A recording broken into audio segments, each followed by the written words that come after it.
Well, hello there. Good evening, good afternoon, good morning, depending on what time of the world you are in right now, what part of the world you are in right now. Welcome to the special town hall event. I'm excited to have you here. Give me a wave, those of you on camera. Yeah, we're all together. We're real people. The AI robot overlords have not taken over just yet. We are here in the flesh and blood. Awesome to have you here. We got a great session here today. I've got a special guest who's going to be joining us here today. And we've got some really cool, I think, concepts that we're going to explore, some micro exercises that we're going to go through here together. And I think it's going to be a really great time. I'm excited to spend this time together. As a friendly reminder, there's nothing to buy today. Can you believe it? There's nothing to buy. You could not even, buy something if you wanted to. There's nothing to buy. This is an exploratory conversation where we're going to be kind of diving into some interesting concepts. For those of you who are in sort of the business of selling your expertise, if you are a coach, if you're a consultant, a course creator, if you're a bit of a hybrid expert, you do kind of a little bit of everything. Like I said, we've got a lot of ground that we're going to cover here today, and I think it's going to be a lot of fun as well.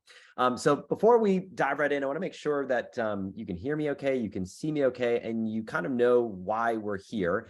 We are here for today's special session, which is all about this idea of making the switch.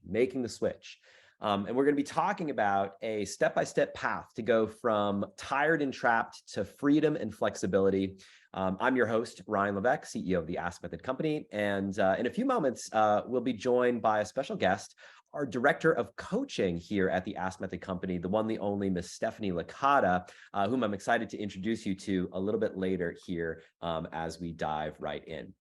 Before we dive right in, I want to make sure that you have access to the handout that we have. We put together a resource that we're going to be working through using here today. For those of you who registered early, you've already gotten access to that resource, had a chance to maybe download it, print it up. There are benefits to getting in early. And for those of you who maybe have not yet had a chance to do that, I want to share a link with you on the screen so you can get access to this resource right now. You can find this resource by going to the link askmethod.com/the switch, askmethod.com/the switch. We've just added that inside of the chat, and you can click on it or type that URL in, and it will take you to a screen that looks a little something like this. Making the switch, micro exercise worksheet. I'd love to know, for those of you who are here and present and participating, let me know. Do you got the PDF? Let me know inside the Q&A. Say, Ryan, I got it. Getting it now. Let me know where you are at inside the Q&A that we have going here inside of Zoom, just to give me a sense for where we are all at as we get warmed up and we get this party started. Greg says, hey, Fairplay, Colorado. Awesome. Texan, yes. Tawana, Patricia, got it. Dale, Jean, got it. Belinda, Susan, Michael, M. Ryan Baptiste, got it. Deb, Akos, got it. Awesome. Deanna, Deborah, Tappan, Sam, Troy, Stuart, Mercedes, Stuart, got it as well. Beautiful. Awesome. So you'll notice here inside this PDF, this micro exercise worksheet that we're going to be working through together in our time here together, that at the very top, this says that this is for coaches, consultants, course creators, and hybrid experts. Just to kind of I'm curious, for those of you who have been following along in this series, let me know inside the Q&A, for those of you who are on the town hall that we did a few weeks ago, town hall #1, where we talked about the hybrid program revolution. Let me know inside the Q&A, who was on that session? If you're on that session, let me know inside the Q&A. I want to get a sense. Yeah, chat is going to be disabled on this meeting, for the sole reason that it helps keep things focused and distractions eliminated. All it takes is one Yahoo to go crazy inside a chat, and it's a big distraction for everybody. Q&A, I can see all of your responses. Stephanie can see all of your responses. We can see all your responses. You just won't be able to see other people's responses, but I'll be articulating them over time. Beautiful. So we got a good crew here. Mark says, I was in. Michael in. Deborah missed it. Pat said not there. Van Poppering says, I was there. Deanna says, I think so. Robert says, I saw it. Jane did not know about it. Deborah says, I was there. Kimberly, yes, I was there. Awesome. Got a good mix here today. Beautiful. Whether you were there or not, the key concept that I want to introduce to you now or reintroduce to you now is this idea of the hybrid expert that we put into play.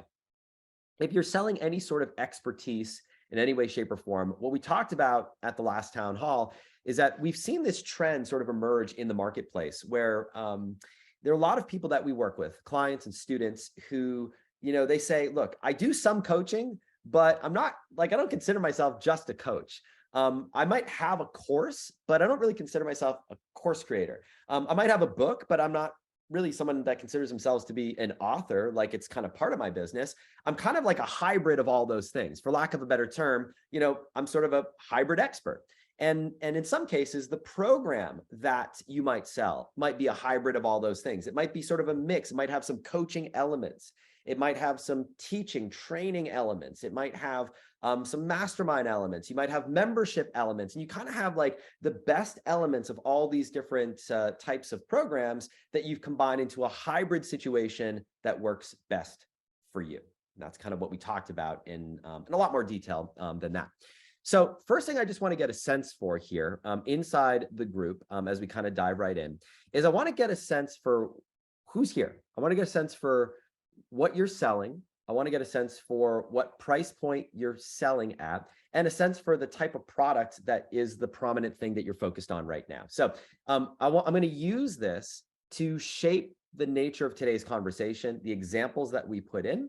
So the first kind of micro exercise I'd love to invite you to take a moment to think about and post inside the Q&A is answering 3 questions related to what it is that you sell. Number 1, what is the price point that you're selling? Number 2, what is the way you've productized your expertise? So what is it? Is it a course? Is it a coaching program? Is it a hybrid program? And then who is it for? So for example, you might say, I have a $5,000 hybrid program that is for yoga studio owners, as an example. Or I have a $25,000 real estate investment mastermind for real estate investors or aspiring real estate investors. So I want to invite you to go ahead, take a moment inside the Q&A, type that in. I'm going to read a few of these off. And we're going to be using some of these as examples that we talk about here today. So there's a real value in participating. Not only are you going to get more out of this experience by participating, but it's also going to help me shape the nature of today's conversation. Okay, great. So I'm seeing a few of these inside the mix here. So Michael says, I've got a $6,000 group coaching program for men that need to save their marriage. Great. Tappan says, I've got a $15,000 real estate investment coaching program and a mastermind for real estate investors. That's awesome, Tappan. Dan says, I've got a $35,000 to $100,000 high ticket mentorship program for elite to college bound teens. Hey, Dan, great to see you, buddy. Dale says, I've got a course to keep your gas furnace running in a power outage, $247 for homeowners with gas furnaces. Gene says, I've got a $2,500 hybrid coaching program. Greg has a $1,000 hybrid website coaching hosting service for business owners and web designers. Hey, Greg, great to see you here. Eric's got a $2,500 coaching program for idea people, so inventors, innovators, dreamers. Patricia, a $6,000 one-on-one coaching program for people who want to reverse disease, usually cancer. Great. So we've got a mix here. We've got some of us in sort of helping professions and health professions. Some of us are in the education space. Some of us are in B2B type space. Some of us are B2C. I see a whole bunch of just great examples here in the architectural space. Mitch, Robert's a DIY course around public speaking. Very cool. Kimberly, group coaching for helping someone overcome the death of a loved one, so overcoming grief. Sell conferences for large companies and workshops in the $10,000 to $25,000 range, says Mac McNeely here. Hey, Alice, great to see you here. $5,000 90-day group coaching in-person retreat for entrepreneurial moms. Awesome, awesome. Sean, a $10,000 90-day evergreen group program for established transformational coaches and speakers. So good. So I'm not going to read everyone off because you guys are awesome right now. You're super engaged, which is one of the ways you're going to get the most out of this. But that just kind of gives a sense for like who's here, like who else is here in the room. Okay, so as we get warmed up, I know a few of you are just joining us right now. We just got right into it. Like I just kind of like to dive right in. A couple of things. We're going to be using the Q&A inside of Zoom for interaction. There are going to be some questions and exercises that we go through here together. I want to invite you along the way as you have if you have a nugget or a takeaway inside of chat, I want to invite you to use #nugget and take a moment to share what that is. We'll share some of these nuggets along the way. If you have a question around something that we talk about that you'd love to dive into in more detail, I'd love to invite you to use #question, all caps. Let me know what that question is, and I'll try to make some time along the way to answer those questions as well. Q&A inside of Zoom is the only way that we'll be engaging. We won't be unmuting anybody or anything like that other than our guest expert. And we got a lot of cool stuff that we're going to cover here today. Once again, if you haven't done so already, for those of us just joining us, I want to invite you to go ahead and download the worksheet that we're going to be working through, because we're going to dive into our first exercise here in just a moment. You can get this by going to askmethod.com/theswitch. It's the micro exercise worksheet. We just posted the link inside the chat from Robert on our side. You can click on the link or type it in. You want to go ahead and download this, save it. You might want to print it up, or you might want to have a version of this that you can actually write on and sketch on yourself, because we're going to be using this here together. So if you are ready, I'm ready. Ready to do this thing? Let's go ahead. All right, I'm going to share my sketchable screen with you here right now, and I'm going to pull it up and take just a moment to do so, and you will see a screen that looks a little something like this. Okay. So today we're talking about this concept of making the switch. This idea of making a transition that is a critical transition in your business as someone who is selling your knowledge and expertise, whether you are a coach, consultant, course creator, or you're a hybrid of all the above. Incidentally, on the last town hall that we did a poll and asked, like, how do you identify as yourself? And over 40% of us said that, yeah, I'm kind of a hybrid expert. I'm kind of like a mix of all the above. Some of us said that we're coaches. Some of us said that we're consultants or course creators. But the majority of us, interestingly, kind of do a mix of all the above. And what I want to talk about now are the two key transitions in your business that we all go through to get to that end destination that we want to get to. And these transitions are as follows. So when we first, and these two transitions, you can see them right here inside the notes. So the first stage that we all are in when we are getting started in our business is over here on the left-hand side, right? It's marked with the letter B. B, of course, stands for beginner. And when we're beginners, you may remember these days yourself in your own life. Beginners are marked with another B term that I like to put inside the mix here, which is this feelings of being bright-eyed and bushy-tailed. It's an American expression, I believe, in English. Really what it means is that, the world is your oyster. All the amazing possibilities are going to come true. We have this vision for our business. We might be working a job. We might be working as a contractor. And we've envisioned this business that we want to create for ourselves that is going to deliver all the things that we want. And so we make that first major transition in our career. And we call this first transition number one, the leap. Now, the leap is where for the first time you decide to go off on your own. You decide to start your own business. Maybe it's a side hustle. Maybe it's a full-time thing. You take that leap of faith, courage and grit. You step off the edge and you say, you know what? I'm going to dive right in. And we think that all is going to work out. But the reality is we land in this place right here, marked by the letter T, which is we land in this place where this business that we've envisioned for ourselves, that we thought was going to be absolutely amazing, we find instead of feeling fulfilled and feeling this flexibility and this freedom that we so desire, instead we land in this place where we are feeling tired and trapped. Can you relate? Where it feels like you're working harder now than you were before you started your business.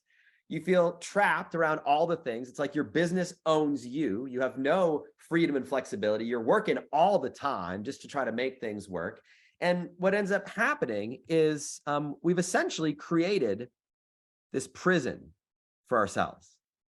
We're in this prison.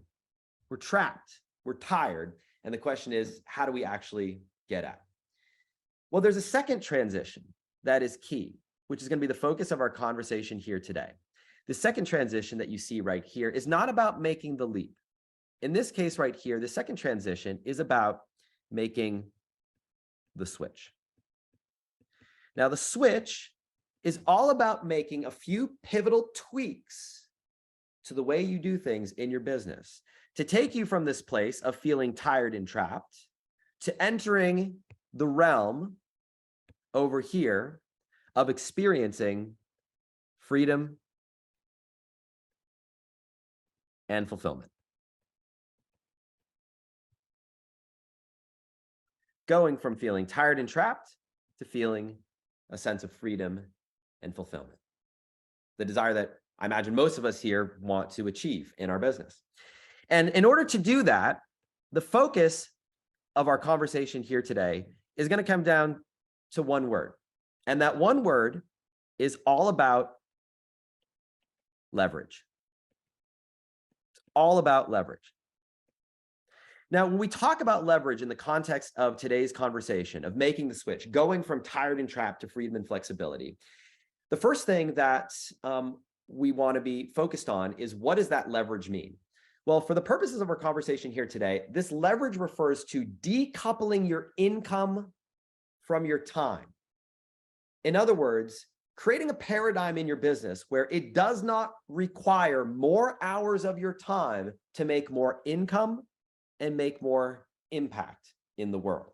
Creating this decoupling is absolutely key.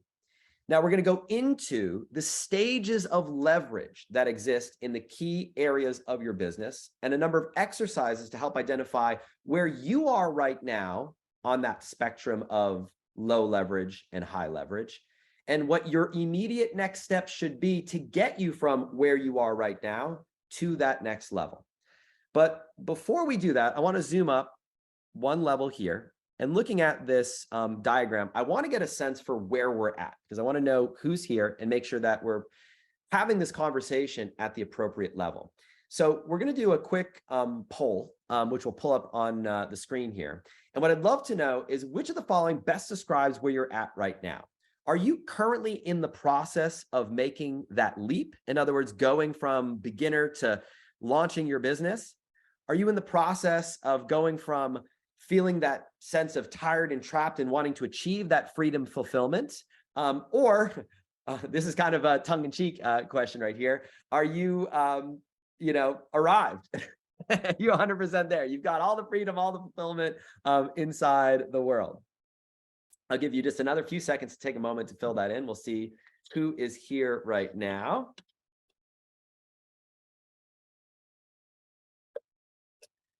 All right. At least one of us here. We'll kick the 3, 2, 1, end the poll, post the results. For those of you who said that you've arrived 100% freedom and fulfillment, liar. Not possible. Interestingly, we're sort of mixed, 50-50 here inside this group. Now, for those of you who are in that messy middle of business right now, you're in that place of feeling tired and trapped, that prison that exists in your business, I've got good news. We're going to talk about how to make that switch and how to get that leverage. For those of you who are at this stage right now, still looking to make that leap, I've got good news for you as well, because I'm going to show you how to leapfrog this period of feeling tired and trapped and take yourself directly from here all the way to this place of freedom and fulfillment by making some key decisions in your business going forward. All right, so we'll take that poll down here. I'll pull it up on my pull up my screen here. Now let's get to the next part of our conversation, and I'm going to be introducing our first exercise that we go through here in just a moment, and bringing in the one, the only Miss Stephanie Licata to guide us through that. So when it comes to leverage in your business, decoupling your income from your time, there are 3 key areas of business that we're going to be focused on here today. That is going to be where we spend the majority of our time focused and going into detail in each one. These areas, the way we're going to be thinking about this for our time together is as follows. Area number one is what we describe as attract. And you might want to take some notes on this. I'm explaining each of these in more detail in just a moment. Number one, attract. Number two is enroll. And number three is deliver. All right, let's talk about each of these items one by one in a little bit of detail to just set the stage for what we're talking about. And as I talk about each one, I want to invite you to begin thinking about what your business looks like in each of these three areas. What's working? What's not working? And Stephanie's going to take us through a detailed exercise to begin thinking about this in more detail. And we're going to start in reverse. We're going to begin with the end in mind, which is deliver. Now, deliver refers to how and where you deliver your products or services to your customers. So, for example, if you are a one-on-one coach and you work with clients on a one-on-one basis, when we talk about delivery, that's what we're talking about. If you sell a course, if you have a hybrid program where you do a mix of a number of different things, when we talk about delivery, that is what we're talking about right here. How and where you deliver your product or service to your clients. How are you delivering value to people who give you money? That's what we talk about when we talk about deliver. Backing up one step, enroll. Enroll is the part of your business where you bring people from a non-client to a client. In other words, what does that process look like? Are you getting on the phone with clients one-on-one? Do you have a workshop or a webinar that you drive people to educate people on the value of what it is that you deliver? How are you moving people? How are you enrolling people into your paid programs? What does that look like in your business? That's what the enrollment step looks like here today. And then last but not least is attract. How are you attracting leads into your world? Are you running traffic? Are you doing speaking? Are you going to networking events and reaching out to people? Are you posting on social media? Do you do paid advertising? Do you have content strategies that are living beyond you and the work that you actively put in? What is the attract element of your business? How are you attracting people into your business right here, right now, today? So, three core areas that we're going to be exploring in detail together in our time: attract, enroll, deliver. Before I bring Stephanie on here in just a moment to dive into our first exercise here together, I just want to kind of just quick, let me know inside the Q&A, all so far making sense, right? This is foundational stuff, pretty basic. Hopefully we're all on the same page. Let me know inside the Q&A, like, Ryan, this is making sense. Got it. All good. Perfect sense so far. Let me know inside the Q&A. It's going to give me a second to catch a quick sip of water here and make sure that we're all on the same level, same plane, that this is all making sense. Beautiful. Greg, Michael, Patricia, Jean, Jane. Thank you very much. All making sense. Yes. Deborah, all good. Texan, all good. Makes sense. Barbara, yes. Deborah, Florian, all good. Deanna says, yes, all in the same place. Makes sense. All good. Beautiful. All on track. Nice. So what I want to now do is I want to invite Stephanie Licata to join us here to take us through an exercise to do some exploration in each of these three areas of your business right now. This is an exercise that the more you put into it, the more you're going to get out of it. I want to invite you to have something ready that you can take some notes or jot down your thoughts and ideas, because we'll be doing a fair bit of sharing and exploration in each of these three areas beginning right now. Now, if you're not familiar with Stephanie, I just got to say a few words about her. Stephanie is our director of coaching here at the Ask Method Company. She leads our entire coaching team. I think we are somewhere between 18 and 20 coaches that we have here at the Ask Method Company right now that support our clients and students every single day. She comes with a tremendous background of her own. She's done some graduate work at the Ivy League level at Columbia University. She's done some work with Harvard. She is just an incredibly gifted facilitator. She's an incredibly experienced coach in her own right. She is a certified coach. She's done a tremendous amount of coaching herself. She both leads our team and our programs. and has an exercise that she and I were talking through and working together on a different project that I said, this is such a good exercise that I think it would be really, really valuable to have everybody on this town hall go through it together. So without further delay, please join me in welcoming the one, the only Miss Stephanie Licata to our town hall here today. Stephanie, Hi, Ryan. how's it going? Good, really great. I'm happy to be here, excited. Awesome, awesome, awesome. Well, listen, I'm going to turn it over to you for this Okay. exercise. I'm going to be playing along with you and being a student going through this process myself. So Stephanie, I'll let you kind of take it away. So, hi, everybody. I'm super excited to be here with you. So this exercise is really designed for you to get super focused about what's working in your business and what's not, right? And we're going to get really clear on where you are now, where you might want to go, and what's not working now. So to do that, I first need you to completely filter out any of your intrusive thoughts. So checking your emails, you're having to pick up the kids later, whatever it is, I want you to really get super focused. We very rarely get this kind of time in our businesses to get super hyper focused and filter out all distraction. That's the first thing, is like filter out all the little intrusive thoughts. So you can I want you to make sure, like Ryan said, take your own notes with this, but we are going to be asking you also to share. So a few minutes ago, Ryan asked you what you're selling, and I saw some of your answers and some of the different programs you're selling, some of the different niches that you're in. So I want you to think about what you are currently selling, and that's probably what you put in the box there, right? Think about right now, what about that delivery doesn't work for you? And jot that down for yourself. What are the things you wish you didn't have to do?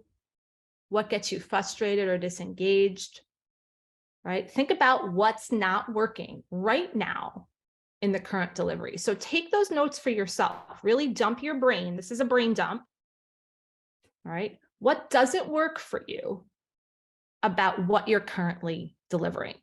Maybe it's taking more time than you want. Maybe you feel like I can't do it on my own. Maybe you're great at this one thing, but this other thing you wish you had somebody else to do. What's really currently not working? Some of you may even be bored, right? So I was a career coach for many years, and I sold the same package over and over again. And at some point I was like, well, this is kind of boring, right? So maybe that's what's not working. What is not working, right? So if you can take that in a nutshell and share in the Q&A, share with us what's not working right now about your current stage of deliver. What's not working? So share in the Q&A, and then Ryan will pop some of those back and maybe share with us some of what you're saying. Yeah. And this doesn't have to be, don't overthink it. Like, this isn't one of these things you really need, really need to overanalyze.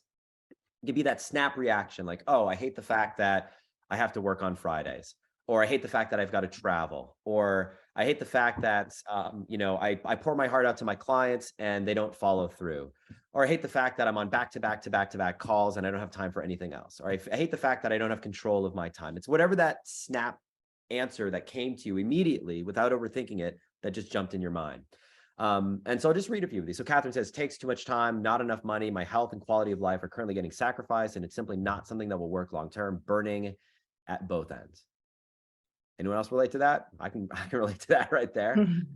Susan, limited amount of students. It's in person, so it's not scalable, right? It's frustrating, right? When it's like, yeah, you could reach so many more people, but the model that you have is limited by your time. Robert says one-on-one times, and yes, repetition, right? Like the same thing. Isn't it like annoying? You feel like you're banging your head against the wall. It's like, haven't I said this like a million times before?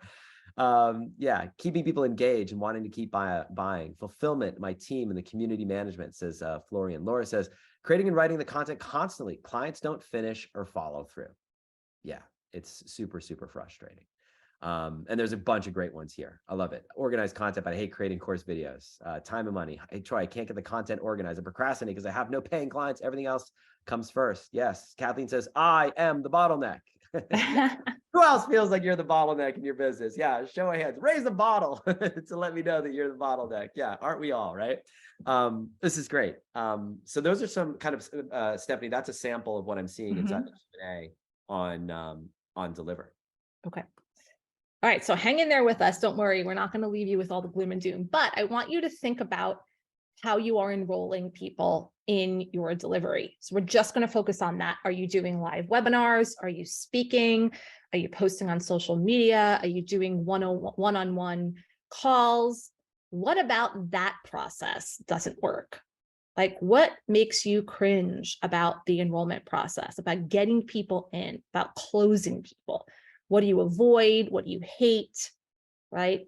What's not working about that process that you currently have in place? So for example, when I was selling people into my one-on-one career coaching program, I was just sending out emails, of a list that I built where people could book a discovery call. Like that was what I was doing, right? It was the same thing over and over and over again.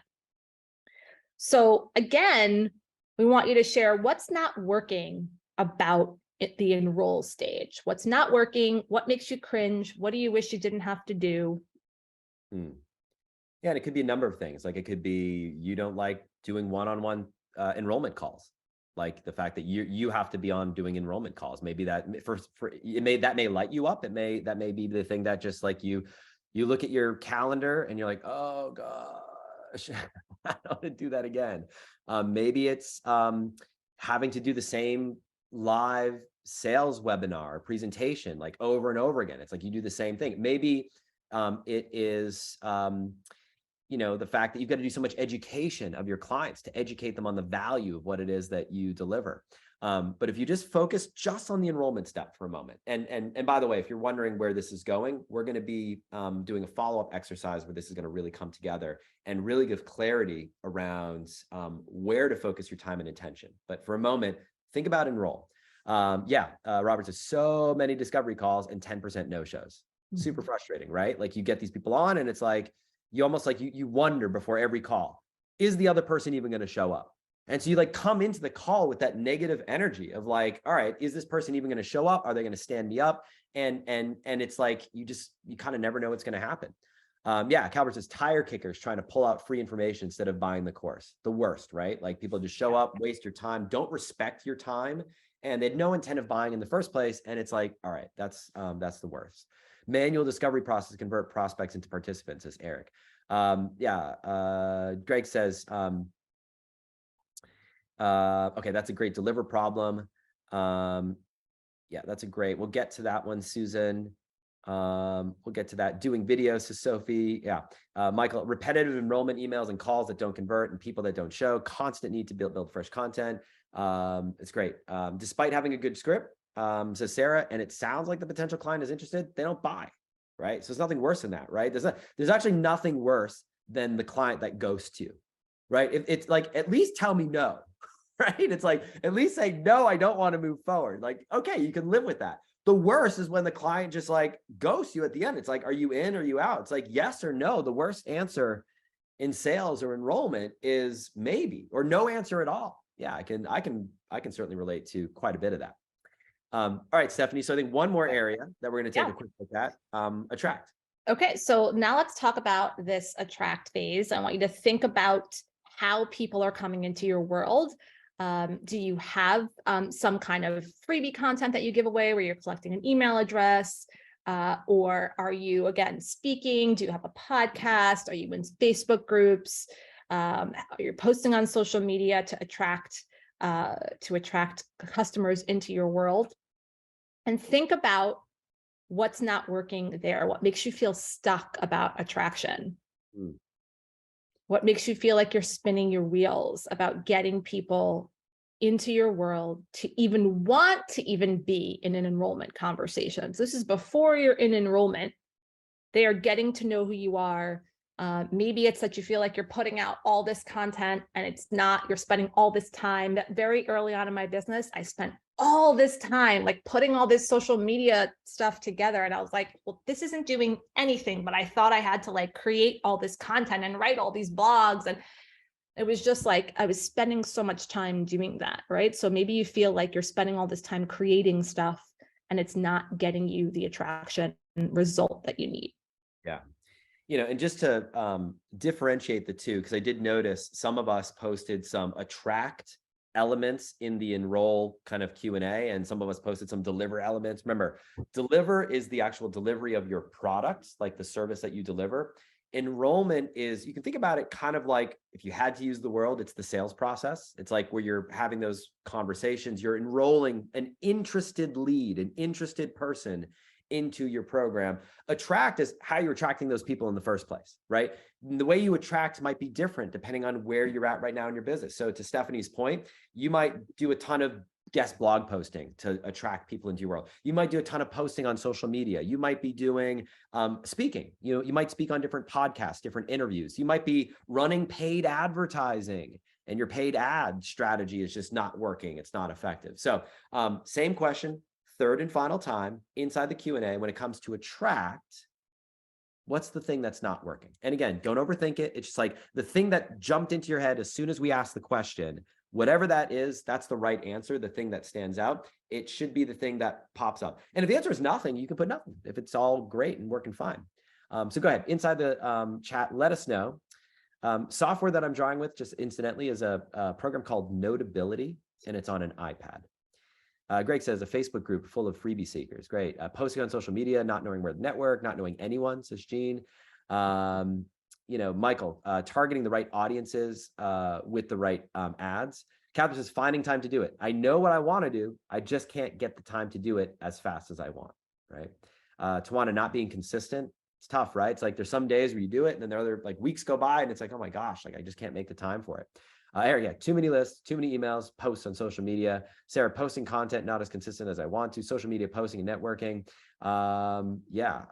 Patricia, mostly get clients by referral, but I'm stuck at the switch from referral to larger client attraction. Great. Well, we're going to get into that here today. I think today's session will be really valuable for that. Dale, time working on videos to attract and a whole bunch more. Yeah, warming them up takes forever. 40 follow-up emails. I feel the pain. I hear there's a lot. There's actually quite a bit here. So I might have answered the question that we wanted, but I think, Stephanie, we'll want to do a little poll, right? Yeah. So we're going to do a poll right here. Oh, before we do the poll, just one more thing, one step before we do the poll. Yeah. So I want you to now imagine, I want you to think of all these pain points that you just sort of came up with. Okay, in all of these areas: deliver, enroll, attract, enroll, deliver. Now, I want you to imagine that nothing changed in any of these areas. I want you to sort of imagine that this was it, right? What does the future look like for your business, right? That's what we really want to get to. If nothing changes in this area, and share in the Q&A, what could happen? What could the future look like in your business if nothing changes from the current state in attract, enroll, and deliver? So like a year from now, 2 years from now, yeah, right? Like what you think about, like nothing has changed. We're on another one of these calls. It's a year from now, 12 months from now. And, same question, what's happened? What's that impact been? I know for me, as you're taking a moment to share yours, there was a point in my journey where I was doing one-on-one client work, and I was literally on calls like sun up till sundown, like every day of the week, 5 days a week, nonstop. Like I didn't even have bathroom breaks. Literally, it was just call after call after call after call. I'd be finished. I'd make dinner for my family, and then I'd pass out and do the same thing over and over again. And I get it's like a good problem to have, but I burnt out, and that's what put me in the hospital. This was 10 years ago that this happened. It put me in the hospital, and I was rushed to the emergency room, and my organs were shutting down. I just worked myself to exhaustion. Yeah, I know for me what happened, and it was a reckoning moment in my life. Yeah, burnout, DOA, scary, no future. I'd quit, I'd die, stagnant and fall off. Give it up, struggling, not be able to scale, go back into retirement, crickets, stagnating. No business, can't reach my financial goals, beyond fatigue, not serving many clients in a meaningful way, go back and get a job. Yeah, I mean, I can relate to all that for sure. So So now I think we want to do a brief poll. And what we want to do now is, as you look at each of these three areas, based on kind of this mini exercise that we just went through, and if you were to pick just one of these areas that had the biggest impact on your life and business, if you were to achieve full leverage in that area, which of these areas do you think would make the biggest difference in your life? So let's go ahead. We'll put the poll up on the screen and go ahead and take a moment to share your answer. I'll give you a few seconds to think about this, put it in. By the way, these questions are taking us down this path of some work we're going to be doing here today to focus on a game plan for you that's going to give you clarity on what your next steps can and potentially should be. All right, I'm going to give you a few more moments to do that. For those of you who are not participating in the polls here, why are you here? Are you too cool for school? Were you one of those kids in the back of the room that, when you were doing stuff, you had your arms crossed, like, oh, I'm too cool to do this. If you're too cool for school, you may be too cool for today's session. I'll invite you to head on out and, you can let those of us who are engaged here join in. Give you a few more seconds to do that. Like I mentioned, this is for you. It's not for me. The more you put in, the more you get out of this. 3, 2, 1, and we'll pause. All right, take a look, share the results, and look at that right there. So about 55% of us on the attraction step, 33% of us on the enrollment step, and about 12% of us on the delivery step here today. So this is great. So we are in a moment going to dive into each of these areas in a little bit of detail. And we're going to talk about how to get from whatever leverage you have right now in each of these three key areas of business to full leverage area by area. And we're going to go through an exercise that's going to help you identify where you might want to focus on next based on where you are right now. But before we do that, we do need to say a quick goodbye to Stephanie. We only had Stephanie for just a few short minutes here today because she's actually has I have one more thing. Can I say? Oh, you have one more thing. Oh, right. Remind me. So we got to give people some hope here, Ryan. So I want now that area that you just picked that you put on the poll, I want you to imagine that area was leverage, that you were able to improve that area, stop doing those things that you hate. You were ready to actually take that area and completely transform it. Right? What does your future look like now? What does your business look like now if that area that you answered in the poll was transformed? Right? If you were to take that area and improve it, make it better, have it be where you want to be, now what does your business look like? And now put that in the Q&A, right? We want to give you those two visions, right? That vision of no change and that vision that if you were to take that one thing and take it to the next level and explode it to the next level of effectiveness, what impact would that have on your business? So for those of you, the 12% of us that said deliver, if you were to transform your delivery to go from tired and trapped to freedom and fulfillment on the delivery of your business, if you made that change, don't worry about how to make the change, but if you made the change, what would that look like? How would that transform your business? And more importantly, how would that transform your life? For the 33% of us that chose this place in business right here, the enrollment step, if you were able to fix that, if you were able to get leverage in that area, how would that transform things? How would that transform your business? And what would be the resulting impact on your life? And go deeper than just it would be helpful or I would be happy. Like just what does that mean for you? Does it mean that you wouldn't have to work so many hours? Does it mean that you wouldn't be stressed out when your kids come home at night? Would it mean that you'd be able to do some of the things that you actually were hoping to do when you first created your business? Create time and space for what's important to you in your life and with your family? And then again, for the 55% of us that chose attract, same thing. So pick that area, think about it. I find sometimes it helps to close my eyes when I just envision this. And I think about, okay, going from the dread I'm feeling right now to a feeling of bliss, a feeling of ease, a feeling of just freedom, feeling fulfilled, having flexibility in my life in the ways that I want, my business serving me instead of me being a slave to my business, instead of being a prisoner to what I've created. I've broken free from that prison, and life is exactly as I've envisioned it could be. Yeah. Patricia says, my business looks like a rocket. Jean says, growing and making money. I can focus on what I'm doing. My future is bright, says Troy. Money and freedom, peace, exciting growth, running smooth. Eric, ability to expand enrollment and opportunities to deliver, then reinvest. I'd better have my deliverables ready because I know the enrollment goes well.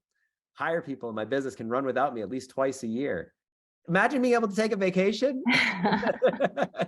For some of us here, that might feel like it's impossible right now. I remember when I was working with clients every single week, my model was such that I could not even take a week off. Literally, if we were to go on vacation, I was on vacation in the room taking client call after client call. And I'd have a few minutes in the morning and a few minutes at night. And that was it. So I know what that can feel like, feeling trapped, feeling tired. Afford coaching, tools to reach the next level, freedom and expansion, larger pool of clients. Ron says, I'd be able to scale.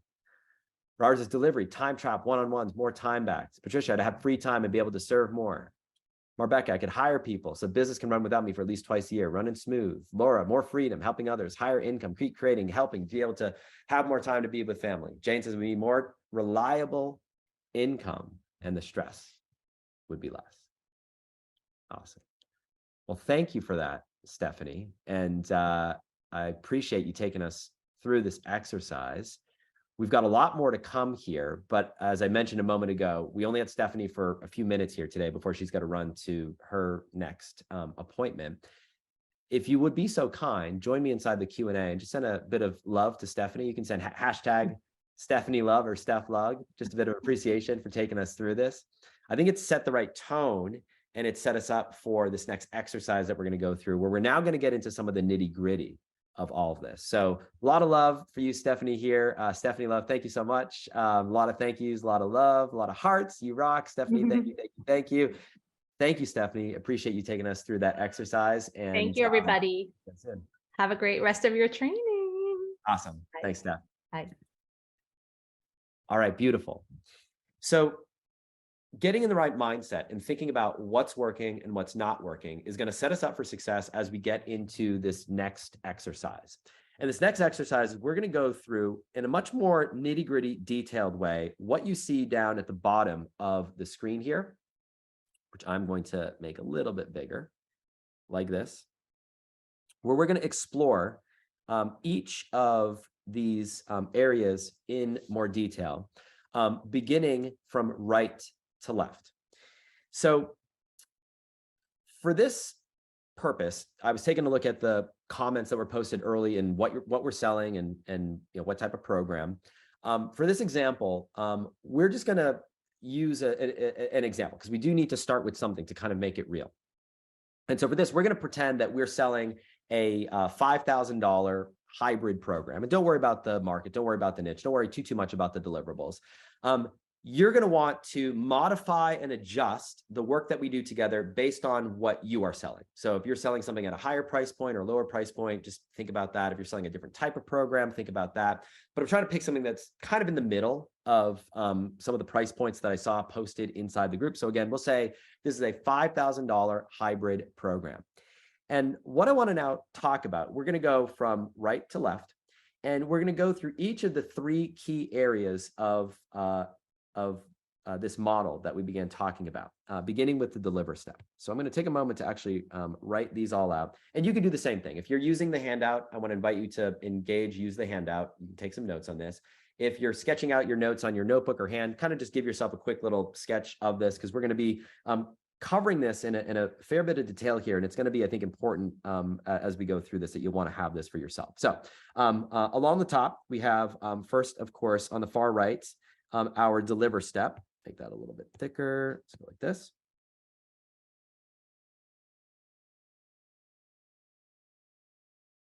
In the middle, we have our enroll step. It's like this. And then on the far left-hand side, we have our attract step. Okay. And the way that this diagram is organized is we're going to be exploring the transition one can make going from low leverage delivery to high leverage delivery step by step, moving in increasing levels of leverage. In other words, as we move from down here to up here, we're going to represent the transitions that you can make in your business to achieve more and more leverage in this area of your business. So this piece right here, where we go from low to high, what that represents is the amount of leverage that you have in this area. Now, as we go through these examples, I want to be really clear about one thing. This is not going to be about necessarily implementing everything that we talk about here today. This is going to be about picking and choosing the things and areas where you want to achieve more leverage in your business in order to have more leverage in your life. It's not about outsourcing everything that you do in your business. It's not about outsourcing everything that you do in your life. It has nothing to do with any of that. Let's see if I can make this work. Undo. It is more challenging than it may seem to type, to talk, and write, and copy and paste different things at the same time. So I am going to just allow myself to do that and then get back to where we're at. Okay, so what I mean by that is this. If you don't feel tired and trapped in the delivery aspects of your business, well, keep doing what you're doing. If what you're doing right now is leaving you feel a sense of freedom and fulfillment, then you don't need to change a thing. You might say, you know what, this area of my business is working fine. I'm not going to go down this path at all. You might have areas of your business that you do derive freedom and fulfillment from, even though the work that you're doing is unleveraged. There are things that we all do in our lives that is unleveraged, but that we might enjoy. I'll give you an example in my life. For me, one of the things that I enjoy more than almost anything else is cooking dinner for my family every single night. I really enjoy cooking. I love providing a home cooked meal for my family. It's just something I enjoy. It is some of the most unleveraged work that I do, right? I could, get food at a restaurant or get takeout or get a, pre-cooked meal. It is not, the most valuable time I could be spending, but I work hard to have leverage in my business to free up time so I can do the things that I enjoy. My business partner, Richard, enjoys vegetable gardening. He could hire a gardener to come in and tend to his vegetable garden at a far lower rate than he's able to make in his professional life as the COO of our company, but he enjoys it so much. He works hard to have leverage in his life so that way he can do the things that are important to him. So I want to invite you to think about the things that are important to you as we go through this as well. All right, so let's go through what this can look like in each of these key areas, again, beginning with the deliver. So at the very first stage of business on the deliver, where we all start is by doing one-on-one custom work that is delivered by you. What do I mean by that? One-on-one custom work delivered by you is where you're basically doing anything that people will pay you money to do. Every client is different.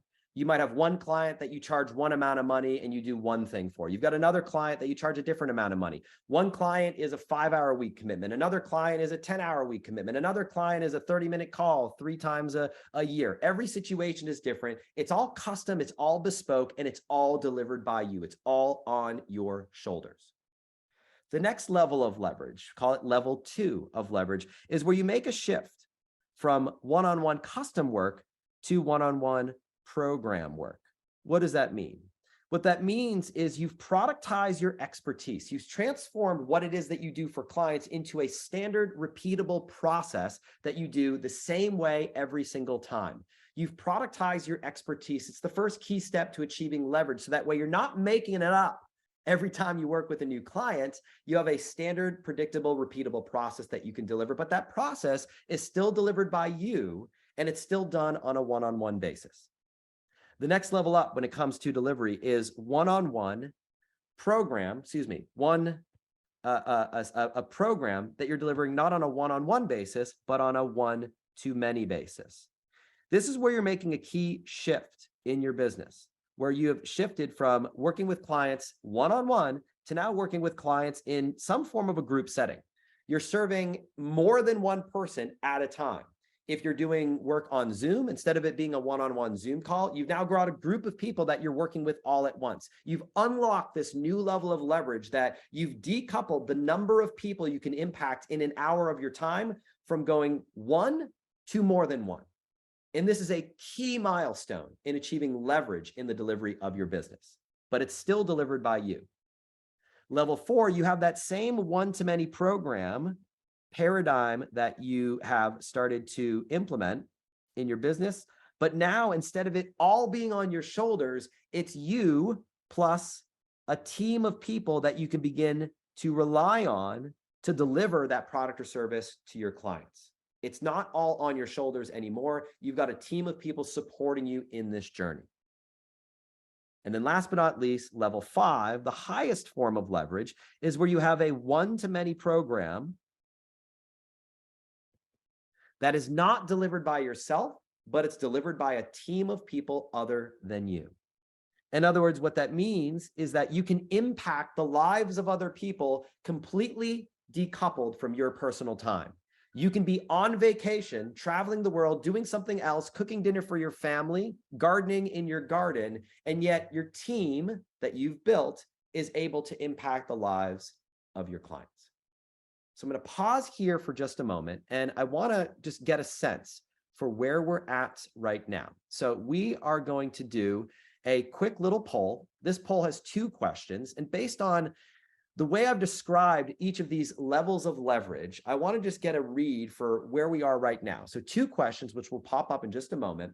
Question number 1 is, which of the following represents your current delivery if you had to choose? And I know your situation might be somewhere in between. It might not be exactly one of these things. You might be in more than one space at the same time. Question number 1 is, where are you currently right now?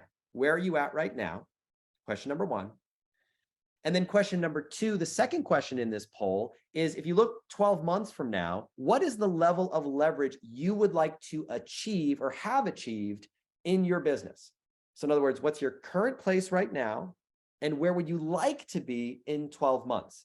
And by the way, there's no judgment no matter which option you choose.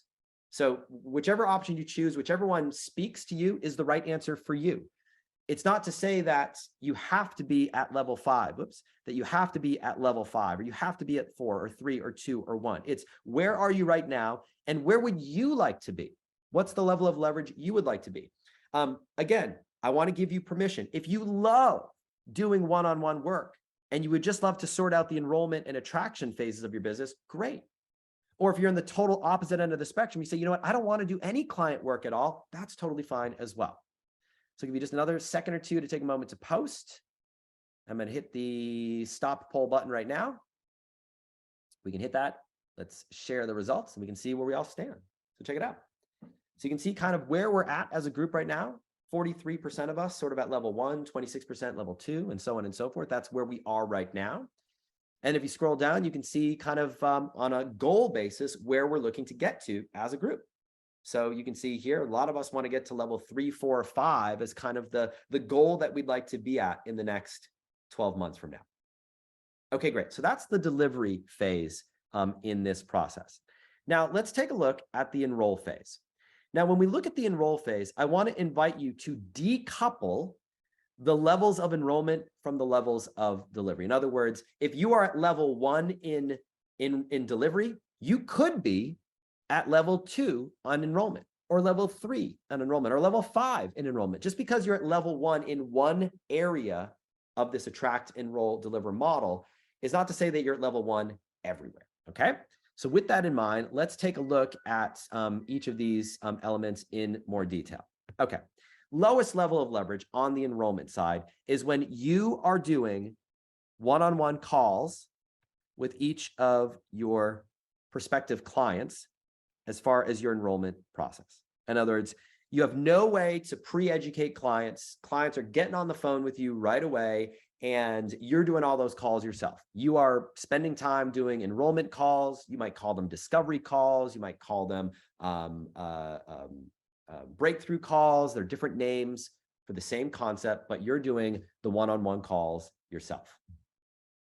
You have a bit more leverage when you have some form of, we'll call it live presentation that you can deliver to a group of people. Live presentation that you are delivering to a group of people, you're delivering it, that then leads people to that call, once again, with you. Now, why does that give you a bit more leverage? Well, again, instead of having to repeat that same conversation with every single client that you get on the phone, one-on-one or prospective client, instead, in the form of some form of live presentation, which could be the form of a workshop, it could be the form of a webinar, it could be the form of some type of presentation that you deliver where you're doing a mix of education and a bit of enrollment to invite people to book that next call with you. Now, remember, in our example that we're talking about right now, we're talking about selling a hybrid program for $5,000. If you're selling a $10 book, you're not getting people on the phone with you, right? That's not making any sense. But for this example, we're talking about a program at that $5,000 level. Okay, next level of leverage up is where you're able to take that live presentation that you're doing once a day, once a week, twice a week, 3 times a day, whatever your cadence is, and you're able to dial it in such a way that that live presentation becomes a recorded presentation, a recorded webinar, a recorded workshop that you don't have to show up and deliver live. You're just able to use that recording. But still, you're driving people to a call that is with you. If we move up one level of leverage from there, we now might have that same recorded presentation, but we're making a big leap in our business. Instead of that recorded presentation driving people to a call with you, you now have a team of people, or at least one other individual, that you can drive those calls to. So you've taken yourself out of that step in your enrollment process where everybody has to have a one-on-one phone conversation or call with you. Now we have somebody else, another member of your team that is involved in that process. So we no longer have to do live presentations. We no longer have to do live calls. We've made a major leap forward in the leverage that we have in this area of our business. And then the ultimate form of leverage is one where we have one or more recorded presentations. But in this case right here, you don't even need to be the person delivering that presentation. You have a member of your team or members of your team that are delivering those recorded presentations. And in this case here, the calls are also to your team. So similarly, as we explored on the delivery side of the equation, when we've gotten to this level 5 of leverage, we've removed ourselves entirely from the enrollment process. We've achieved full leverage. Now, once again, I'll say the same thing that I said on the delivery side. You might love doing enrollment calls. And that might be the thing that you get satisfaction from. That may be the thing that you would love to do all day, every day. And if that's the case, well, this isn't the area of your business that's likely making you feel tired and trapped. You might already have a sense of freedom and fulfillment in the enrollment area of your business, in which case, leave it alone. That's the area that's working for you right now. Identify what's not working. Maybe it's the delivery or the attraction phase of your business. Okay, once again, let's take a look at the numbers. So we'll put a poll up once again. Same question I asked last time. If you had to describe where you're at right now currently, which of these 5 levels of leverage best describes where you're at right now? And I know that your situation is going to be a little bit different. I know it's not going to be like exactly this right here. But if you had to pick, if you had to say, this is the one that best describes me right now, take a moment to share what that is, and I'll share the results with everyone. And then second question is, if you look 12 months from now, where would you like to be on this spectrum here? If you could realistically, of course, we all want to have $10 billion in the bank. I get that. And we all want to, have everything that we want, but just be realistic. if you think realistically in the next 12 months, where would you like to be? Level 1, 2, 3, 4, 5. What level of leverage in the enrollment aspect of your business would you like to be at? I'll give you just another few seconds to go ahead and answer that poll. And I'll share the numbers here inside the group here.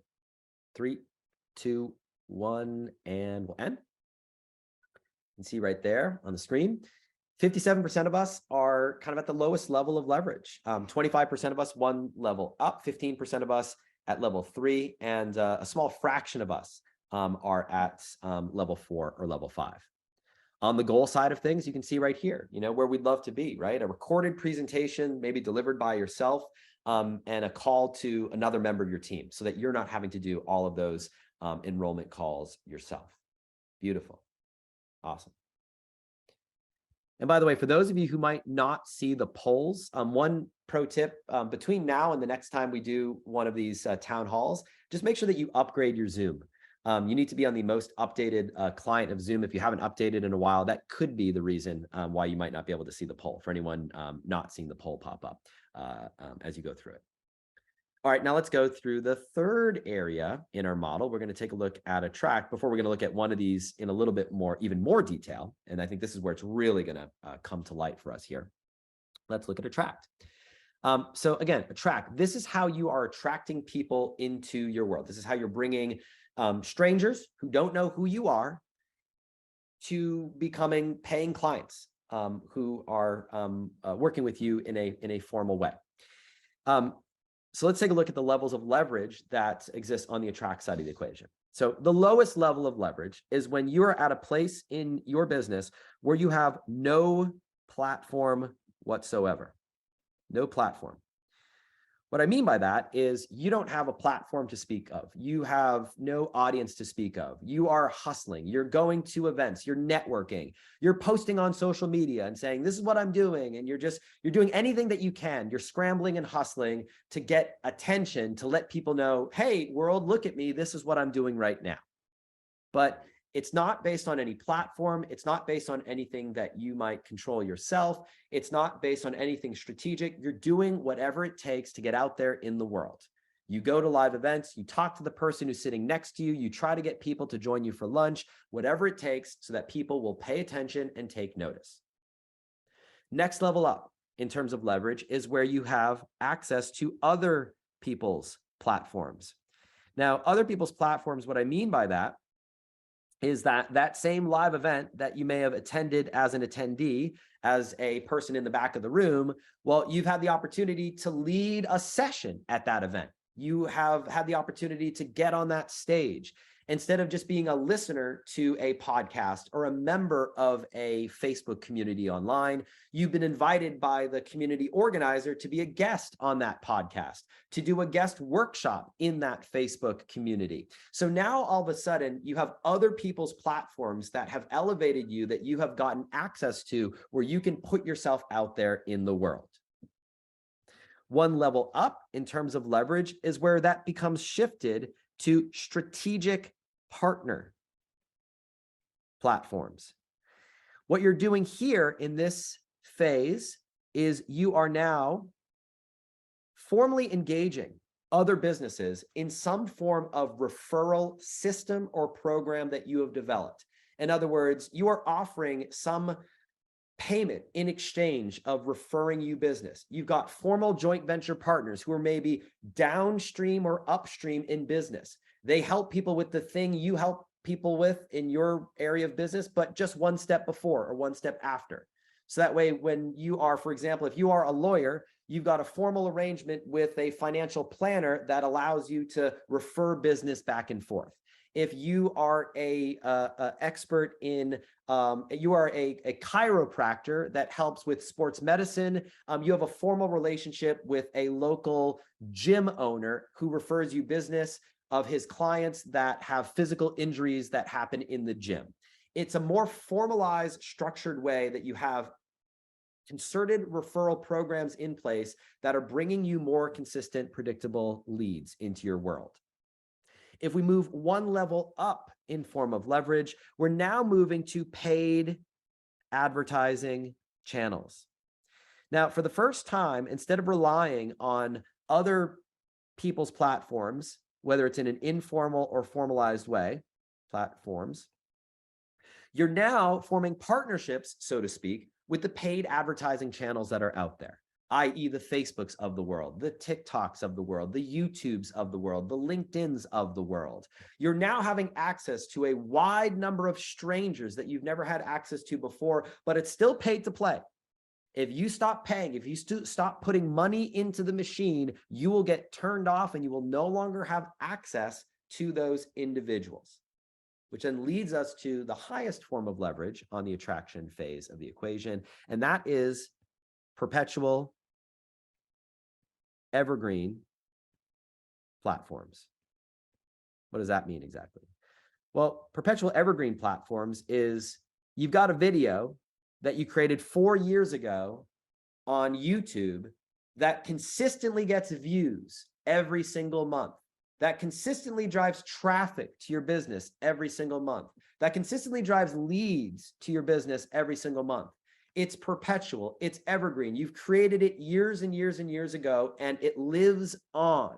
It lives on and has a life of its own that doesn't require ongoing daily maintenance. It doesn't require watching paid advertising accounts every single week. It doesn't require stoking the fires and maintaining those partner relationships every single week with partners on board. It doesn't require any of those things. Instead, it lives on inside of the internet. Now, once again, we'll go through this process here as it relates to Attract. Knowing that we might operate in more than one of these levels at the same time. Knowing that we might be a blend of all the above. If you had to pick just one, which of the following best describes where you're at currently in terms of the primary way you are attracting people into your world? Level 1, 2, 3, 4, or 5. First part of the question, where are you at currently right now? Then second part of the question, where would you love to be realistically in the next 12 months from now? So go ahead, I'll give it another minute or two for you to go ahead and post your answers. Ooh.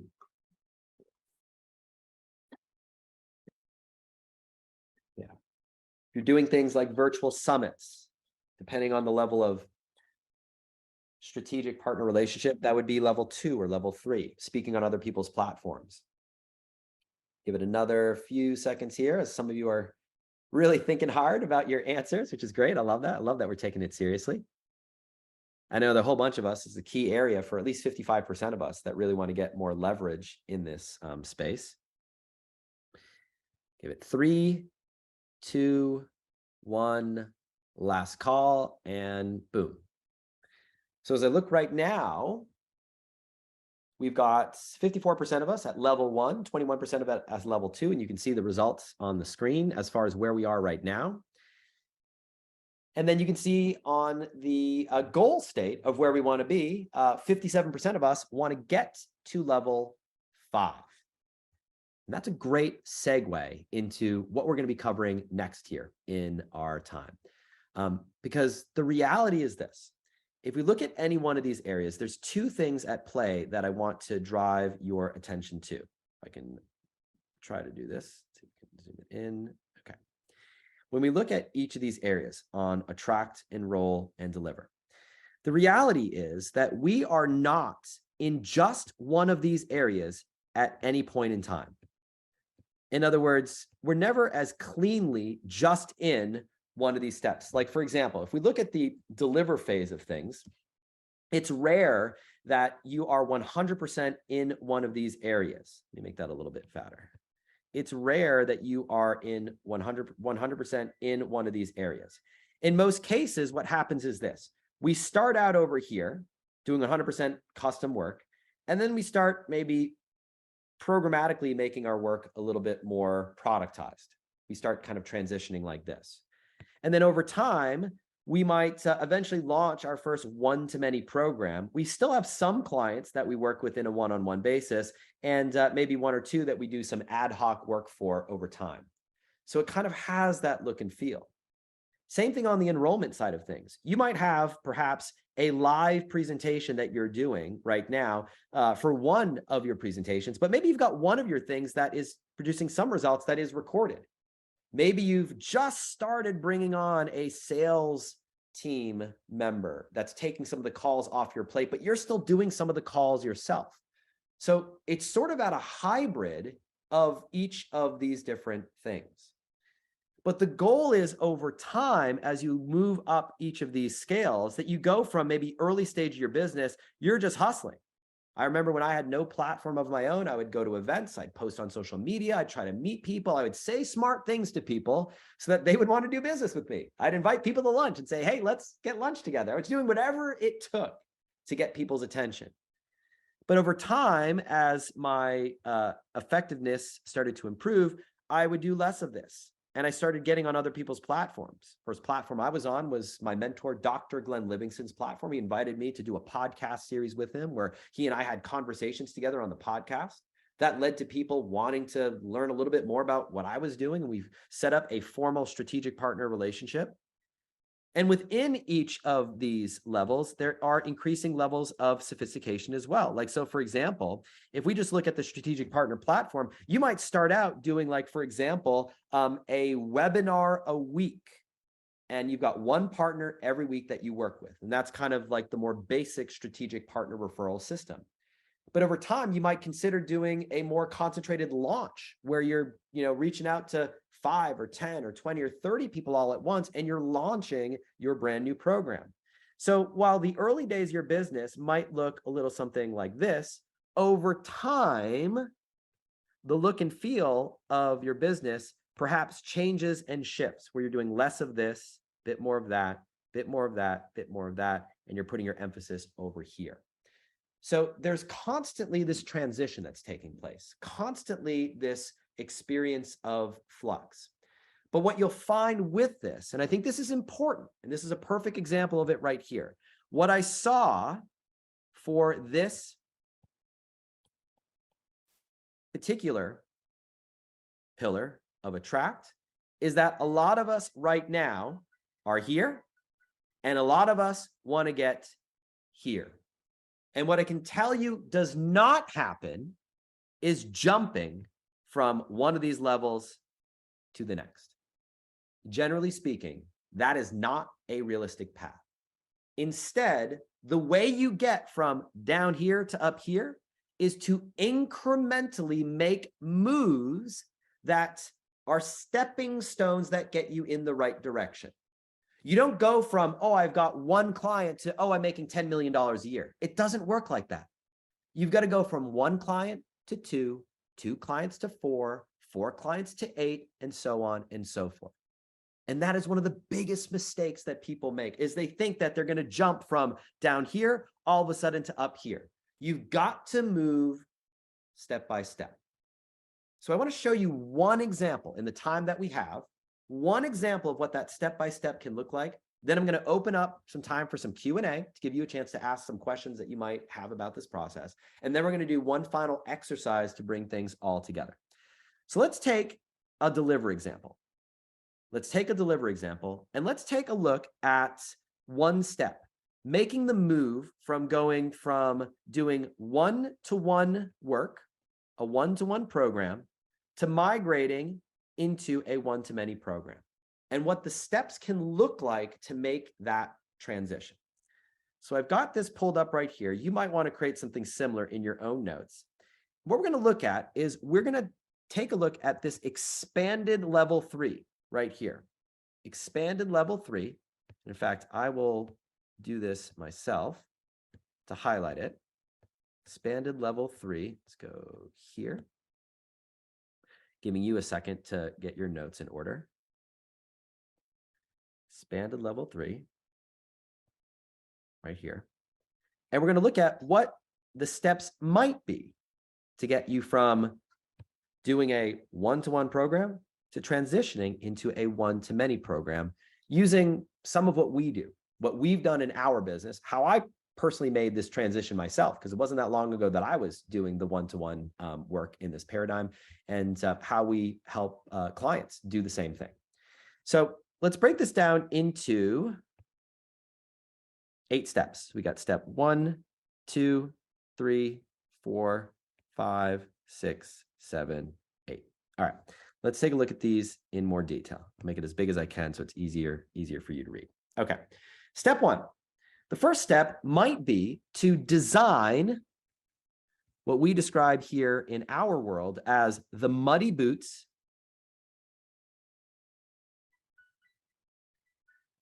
version 1.0 pilot MVP version of that one-to-many program. A big thing that holds people back is they get stuck on this perfection analysis paralysis loop where they say, my program isn't quite good enough to launch. I need to have XYZ ready. But the reality is, starting with a Muddy Boots paradigm, that's a real estate term, by the way. If you've ever bought into a real estate development and there's still construction, it's still a bit messy, you know, there's stuff everywhere. They give you Muddy Boots pricing, right? They say, it's just a Muddy Boots deal. It's not perfect yet, but you design that Muddy Boots MVP version. And you launch that version, step 2, you launch that version using a founding member paradigm. So founding member paradigm is where you say, hey, look, it's less than perfect. It's brand new. It's going to be a little bit messy, but I want to offer you a great deal. And you do it through something that we call a 4-day fast cash launch sequence. So now we're getting into the mechanics of this, like actually taking this from abstract to practical, tactical, step by step. From there, once you've launched, you've got to actually deliver that program to that group of people. And if you were on the town hall 2 weeks ago, you'll remember that I mentioned that when you're launching an MVP program, I strongly advocate that you make it a fixed term program. Don't make it open-ended. Have a beginning and an end date. So that way you can evaluate the success of that program and decide what to keep and what to get rid of. So you're going to deliver what we call a Skittle version of that program. That stands for Screw It, Do It Live. Skittle version of that pilot MVP program to that small group of founding members who have signed up for your first group program. Okay, next up, once you've done that, you've done a fixed term program. When the program is done, you're going to do what we call completing a do different feedback loop analysis. What that means is you're going to review what worked, what didn't work, what did people like, what did people not like, what guesses and assumptions did you make that turned out to be true, which ones turned out not to be true. And then with that feedback that you've gotten, you're going to go back and you're going to go through that cycle again of design, launch, and deliver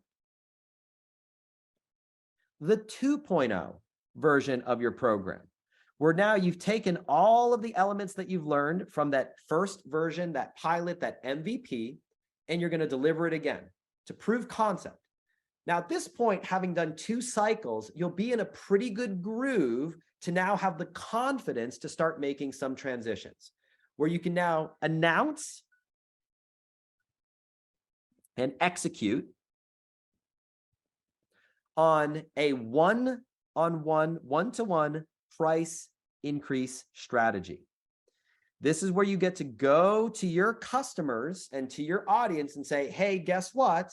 I'm going to be shifting into this new model. My one-on-one prices are going to increase, and you as a client have 2 options. Option number 1, you can move into this new one-to-many paradigm if you so choose, or you can continue working with me on a one-to-one basis, but it's at this new pricing structure. Does that make sense? And then from there, you're going to migrate your existing one-on-one clients into one of those 2 paradigms. You're either going to be at the new price on your one-on-one, or they're going to be moved into the group program. And then once again, you're going to repeat and refine this process, which kind of is an ongoing thing that really never ends, via that do different paradigm. And we've got a framework for this in detail. We are evaluating what works, what didn't work, what to keep, start, and stop through that feedback loop. So you can see we've taken this from this abstract idea of, well, yeah, you go from a one-to-one program to a one-to-many program to now within just this one transition alone. These are 8 individual steps. And by the way, each of these steps, we could go one level further and talk about, well, what are the steps to design a Muddy Boots 1.0 pilot MVP? What does the actual founding member 4-day fast cash launch look like? What are the emails? What are the copy? What's the pace? What's the strategy? What are the tactics? How does it all fit together? But this is how you make the transition. This is how you make the switch. You don't make the switch by making one big jump and then one day you're going to wake up and everything's going to be perfect.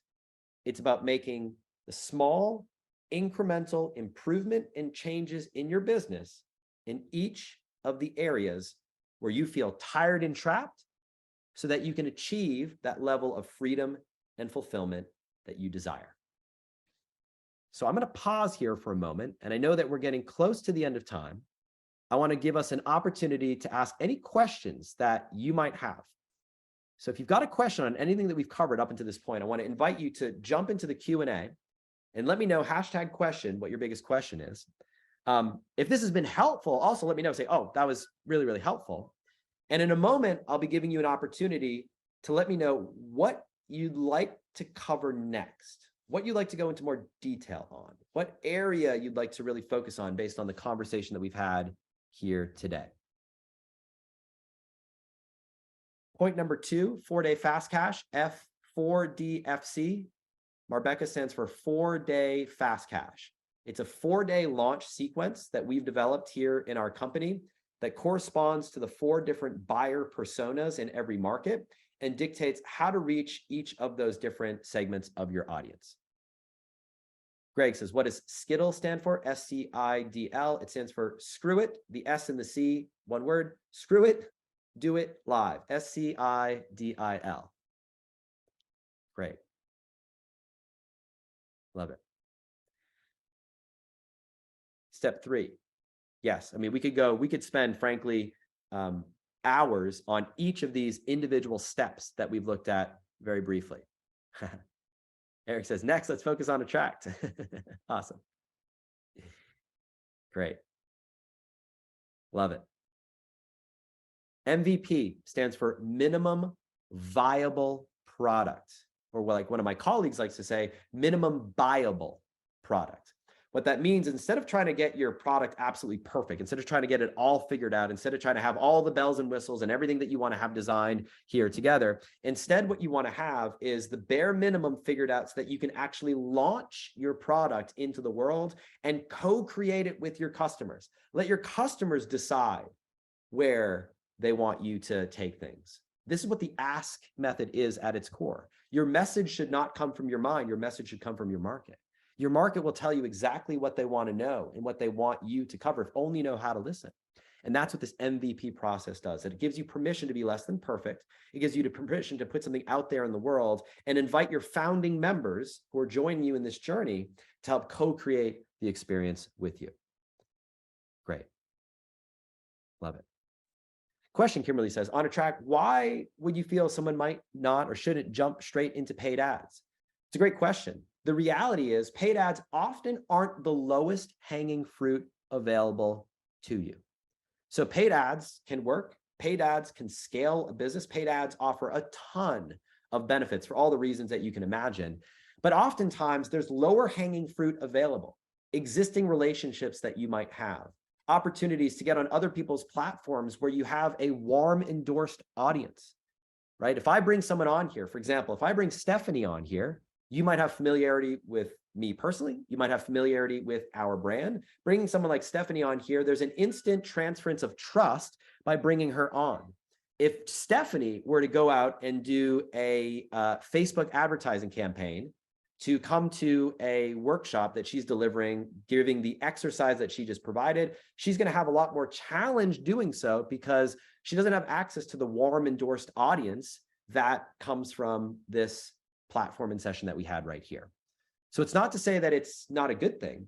It's just to say that it's often not the lowest hanging fruit. available. And when I look at our business and how we've gotten to where we've gotten, building a multi 8-figure business, we did not start with paid ads in our business. We actually started using the path that you see here today in front of us. Okay, great. Beautiful. All right. I want to be respectful of everyone's time. I know we're a few minutes past the bottom of the hour, but I've got 2 final things that I want to invite us to do. And these are great questions. I'm paying attention to your questions inside of chat. The ones that I'm not able to get to here today will be for consideration the next time we do another town hall like this, if you think we should do another town hall. What I'd love to know from you is this, 2 things. I'd love to know what you liked about today's session, what you'd love to see covered the next time that we get together. And the way that we're going to do that is by giving you access to a special link to provide your feedback. That link is askmethod.com/feedback. Super simple, askmethod.com/feedback. I want to invite you to do this, and we're going to wrap with one final exercise here inside the chat before we bring things to a close. Askmethod.com/feedback, and that's going to take you to a screen that looks a little something like this. And I'm going to ask and invite you to do this with me. And when you go ahead and do this with me, to everybody who takes the time to give me your feedback, I, as my gift to you, am going to give you a copy of my handwritten notes today. So when you do this right now, I'll give you a copy of my handwritten notes, little way of saying thank you for taking the time to do this. The only catch is you have to do this now. You have to do this live because we're going to compile the list of those who get the notes through this. So askmethod.com/feedback is the link. First question, scale from 1 to 10 without overthinking it. How would you rate this town hall, making the switch? 10 being the best, 1 being the worst. Let us know with that. Next question. What did you like most about this town hall? So try to be specific. It's going to help me better serve you the next time that we get together. Let me know, what did you like most about this session? What was your favorite part about it? What do you love most? Was it a specific example? Was it a specific element? And again, please go to askmethod.com/feedback. We've put the link inside the chat. It's also on my screen, askmethod.com/feedback.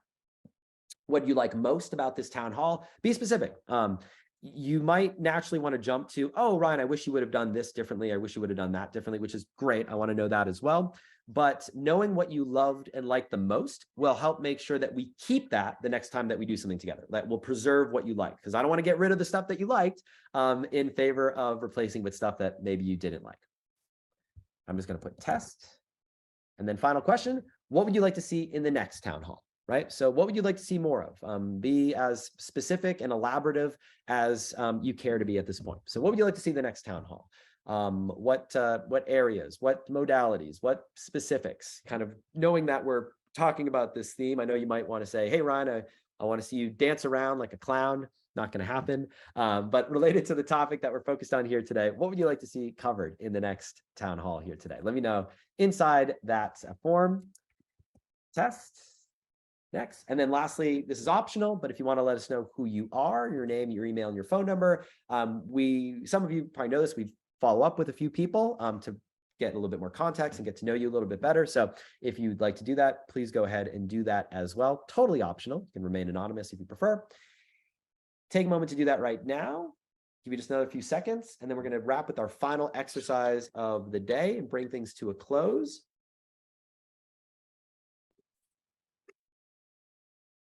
Overall, what do you think? Should we do another one of these town halls in the chat, in the Q&A? Let me know. Yes, no, maybe so. Another town hall? Yeah, no. For those of you who said no, you probably already left. You're like, screw this guy, Ryan. I'm out of here. If you want to do more, yeah, okay, great. Awesome. Yeah, let me know. The more votes of confidence I get, the more likely we'll do another one of these things. All right, so final a question that I want to throw your way, and we'll do this one inside the chat, and then we'll bring things to a close. We'll wrap things up. Is if you could take a look at your notes, everything that you've thought about, everything that you reflected on, everything that you've gathered from today's town hall. If you were to sum it up into your single biggest takeaway, let me know inside the Q&A, #takeaway. What has been that biggest takeaway, biggest insight, biggest aha moment? Was there a light bulb moment that you had? Maybe something that came into clarity.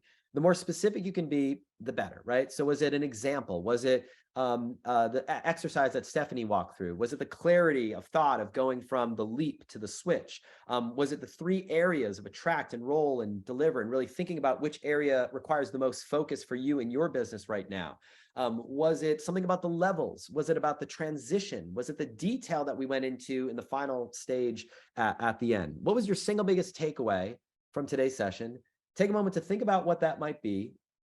Use hashtag takeaway, post it inside the Q&A, and I'll share a few of our takeaways and give you some kudos as well for those of you who take time to do this. Love it. Catherine says, takeaway, I've been overcomplicating the process and seeing how you had it organized, making it feel achievable and less daunting. Beautiful. Sarah says, takeaway, it's okay to start at the bottom of the steps of leverage because so many gurus say you shouldn't. Yeah, you've got to start where you're at right now. Beautiful. Takeaway says, Deborah, cannot jump levels. Yeah, you can't leapfrog from I'm going to do all the calls myself to I've hired a sales team to do all my presentations and all my sales calls, my enrollment calls for me. It doesn't work like that. You've got to incrementally make the moves along the way. You need a roadmap that's going to get you there. Great. Takeaway, says Patricia, the clarity of where I am right now to what to shoot for. Max says, takeaway, the step-by-step structure. Lanny, takeaway, clarity of how to take the steps to the switch. Jeff says, the last section regarding breaking down the delivery, how to create your program and innovate based on market, not my mind. Love it. Takeaway, says Kimberly, you can do different levels of leverage in different pillars and find more space on life and impact in the business. Yeah, beautiful. Takeaway, says Susan, breaking each of the 3 areas down into levels and then that there are levels within the levels, actionable information. Beautiful. Takeaway, says Mercedes, incremental steps in all areas of the switch. Deborah, takeaway, breaking up the attract, enroll, deliver, and discussing perfection paralysis. Ugh, so real. I hear that 100%. Greg says, takeaway, the fact that there's a framework in the 8 steps to moving from a one-to-one to one-to-many deliverable. Kay says, takeaway, the levels of leverage in each area. Ron, takeaway, the evergreen concept being viable. Belinda, takeaway, 8-step breakdown. Takeaway, says Ricardo, systemic method for business growth. Gene, takeaway, the step-by-step level that gave me insight to my bottlenecks and how to move forward. Greg says, I need to distinguish my enrollment step from deliver. So now I know what to focus on and what to communicate. Dale says, takeaway, importance of partners. Troy says, I appreciate the clarity to make the switch. It still will be a lot of work, but can't run from it. Absolutely. It's like when you know the path, you know it's going to be work, but I don't know about you. For me, when I know that if I put one foot in front of the other, that the path I'm on is going to get me to where I want to go, I'm willing to put the work in. I'm willing to do the work. I just want the confidence that if I do the work, if I put in the time, that it's going to get me to where I want to go. So hopefully today has given you some confidence, some clarity on what that path might be like for you. I'm looking forward at looking at what you'd like to see covered in the next town hall that we do here together. And in the meantime, I hope you've enjoyed this session, that you've gotten something out of it, that you've picked up some great insights, takeaways, aha moments that you'll be able to use in your business. And with that being said, we'll wrap things up here today. Have a great rest of your day. Have a great rest of your week. And I look forward to talking soon the next time that we all get together. Take care and goodbye.